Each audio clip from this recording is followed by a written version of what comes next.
अनंत कोटि ब्रह्मांड नायक राजाधिराज योगी राज परब्रह्म श्री सच्चिदानंद सद्गुरु साईनाथ महाराज की जय।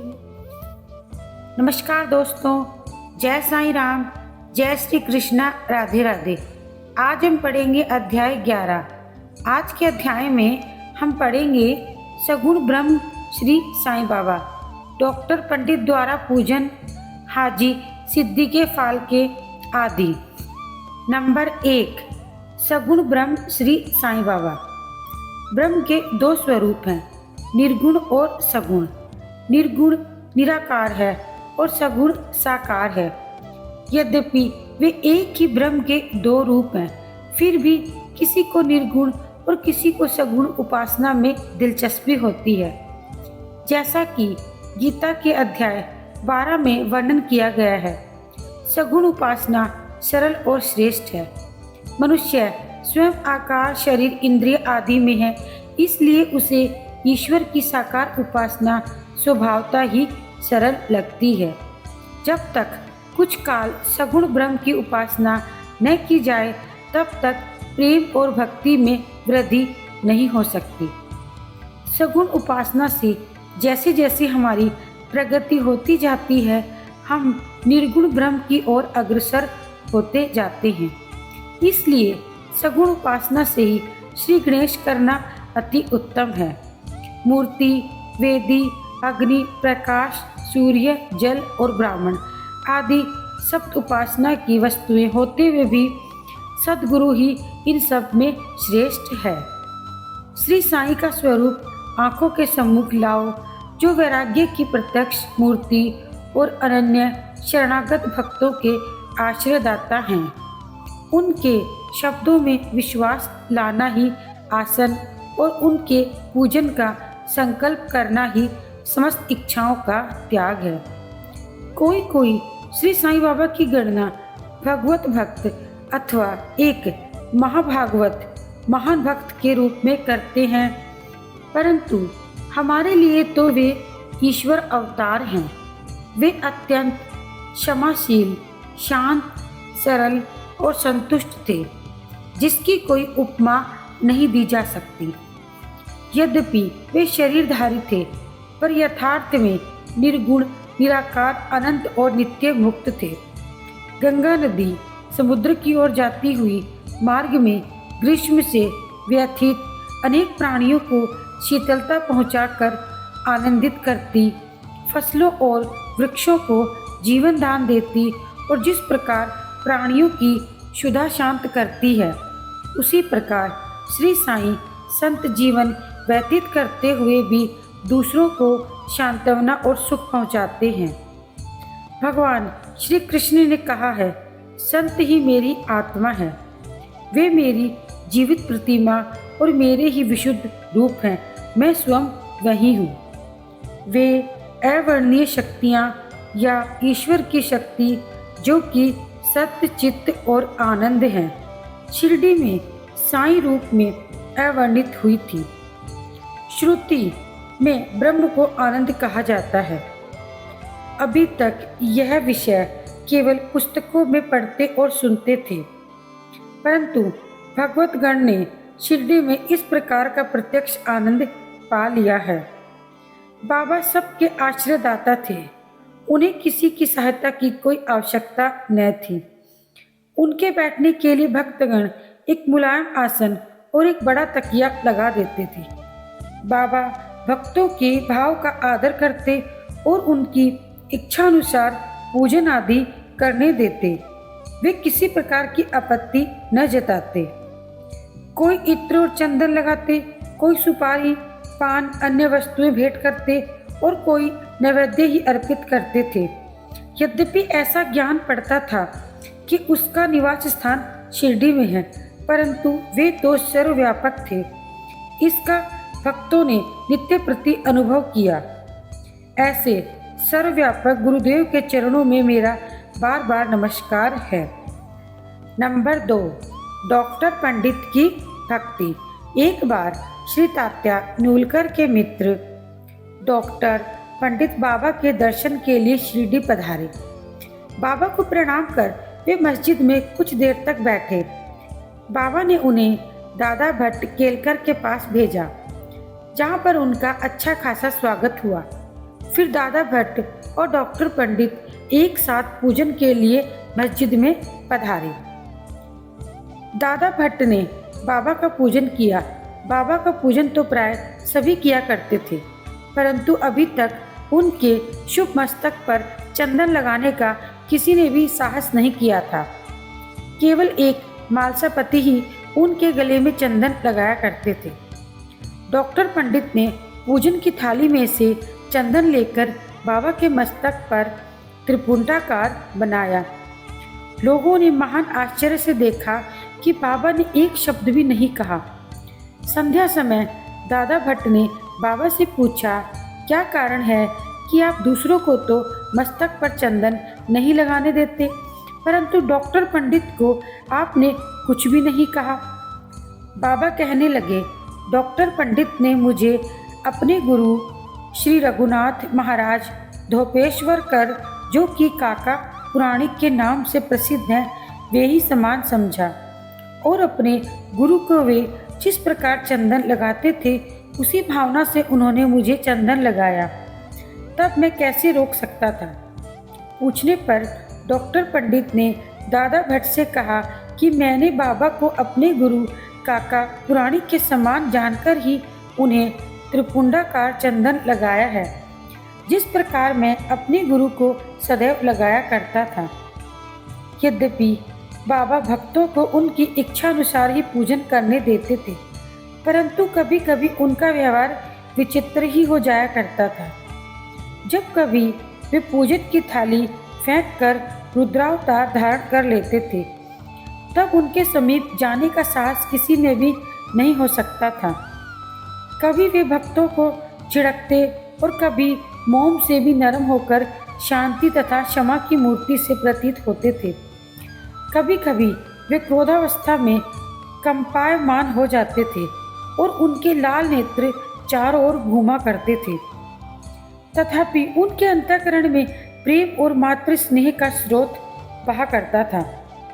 भक्तों को बुलाकर वे कहा करते थे कि उन्हें तो कुछ ज्ञात ही नहीं है कि वे कब उन पर क्रोधित हुए। यदि वह संभव हो कि समुद्र नदियों को लौटा दे तो भक्तों के कल्याण की भी उपेक्षा कर सकते हैं। वे तो भक्तों के समीप ही रहते हैं और जब भक्त उन्हें पुकारते हैं तो वे तुरंत ही उपस्थित हो जाते हैं। ये तो सदा भक्तों के प्रेम के भूखे हैं। नंबर 3, हाजी सिद्दीक फाल्के। यह कोई नहीं कह सकता था कि कब श्री साईं बाबा अपने भक्त को अपना कृपा पात्र बना देंगे। यह उनकी इच्छा पर ही निर्भर था। इसका एक उदाहरण है हाजी सिद्दीक फाल्के। कल्याण निवासी एक यवन जिनका नाम सिद्दीक फाल्के था, मक्का शरीफ का हज करने के बाद शिरडी आए। वे चावड़ी में उत्तर की ओर रहने लगे। वे मस्जिद के सामने खुले आंगन में बैठा करते थे। बाबा ने उन्हें 9 महीने तक मस्जिद में प्रविष्ट होने की आज्ञा न दी थी, न ही मस्जिद की सीढ़ियाँ चढ़ने की। फाल्के बहुत निराश हुए। उन्हें समझ में नहीं आया कि वो ऐसा कौन सा कार्य करे जिससे वे बाबा के दर्शन कर पाएं। लोगों ने उन्हें सलाह दी, आशा का त्याग न करो। श्यामा श्री साईं बाबा के अंतरंग भक्त हैं। तुम उनके द्वारा ही बाबा के पास पहुंचने का प्रयत्न करो। जिस प्रकार भगवान शंकर के पास पहुंचने के लिए नंदी के पास जाना आवश्यक होता है, उसी प्रकार बाबा के पास श्यामा के द्वारा पहुंच पाओगे। फाल्के को यह विचार उचित प्रतीत हुआ और उन्होंने श्यामा से सहायता की उम्मीद करी। श्यामा ने आश्वासन दे दिया और अवसर पाकर वे बाबा से इस प्रकार बोले कि बाबा, आप उस बूढ़े हाजी को मस्जिद में किस कारण से नहीं आने देते हो? अनेक भक्त स्वेच्छापूर्वक आपके दर्शन करने आया जाया करते हैं। कम से कम एक बार तो उसे आशीष दे दो। बाबा बोले, श्यामा तुम अभी नादान हो। यदि फकीर अल्लाह नहीं आने देता तो मैं क्या करूं? उनकी कृपा के बिना कोई भी मस्जिद की सीढ़ियां नहीं चढ़ सकता। अच्छा, तुम उससे पूछ के आओ, क्या वह 12 कुएं की निचली पगडंडी पर आने को सहमत है? श्यामा स्वीकारात्मक उत्तर लेकर पहुँचे। फिर बाबा ने पुनः श्यामा से कहा कि उनसे पूछो कि क्या वह मुझे 4 किश्तों में 40,000 रुपये देने को तैयार है। फिर श्यामा उत्तर लेकर लौटे कि आप कहें तो मैं 40 लाख रुपए देने को तैयार हूँ। मैं मस्जिद में एक बकरा हलाल करने वाला हूँ। उससे पूछो कि उसे क्या रुचिकर होगा, बकरे का मांस, नाद या अंडकोश। श्यामा यह उत्तर लेकर लौटे कि यदि बाबा के भोजन पात्र में एक ग्रास भी मिल जाए तो हाजी अपने को सौभाग्यशाली समझेगा। यह उत्तर पाकर बाबा उत्तेजित हो गए और उन्होंने अपने हाथ से मिट्टी का बर्तन उठाकर फेंक दिया और अपनी कफनी उठाए हुए सीधे हाजी के पास पहुँचे। वे उनसे कहने लगे कि व्यर्थ ही नमाज क्यों पढ़ते हो, अपनी श्रेष्ठता का प्रदर्शन क्यों करते हो? यह वृद्ध हाजियों के समान वेशभूषा तुमने क्यों धारण की है? क्या तुम कुरान शरीफ का इसी प्रकार पठन करते हो? तुम्हें अपने मक्का हज का अभिमान हो गया है, परंतु तुम मुझसे अनभिज्ञ हो। इस प्रकार डांट सुनकर हाजी घबरा गया। बाबा मस्जिद को लौट आए और कुछ आमों की टोकरियां खरीदकर हाजी के पास भेज दी। वे स्वयं भी हाजी के पास गए और अपने पास से 55 रुपये हाजी को निकाल कर दिए।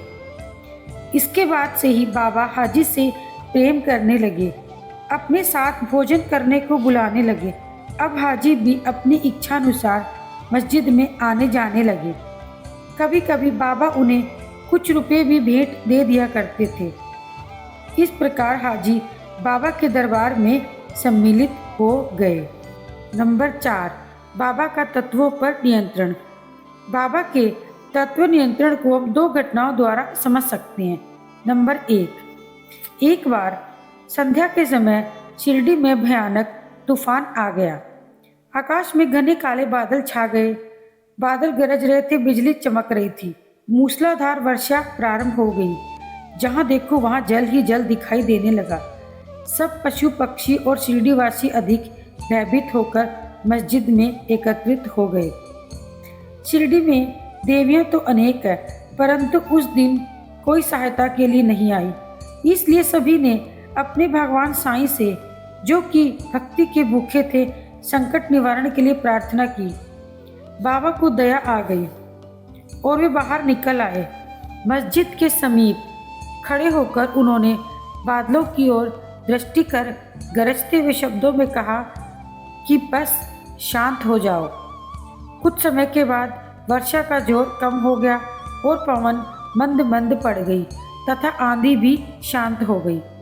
आकाश में चंद्रदेव उदित हो गए। तब सब लोग अति प्रसन्न होकर अपने अपने घर को लौट आए।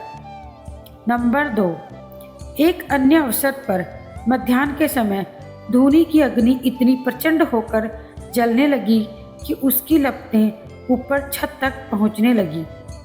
मस्जिद में बैठे हुए लोगों के समझ में नहीं आया कि जल डालकर अग्नि शांत कर दें अथवा कोई अन्य उपाय काम में लाएं।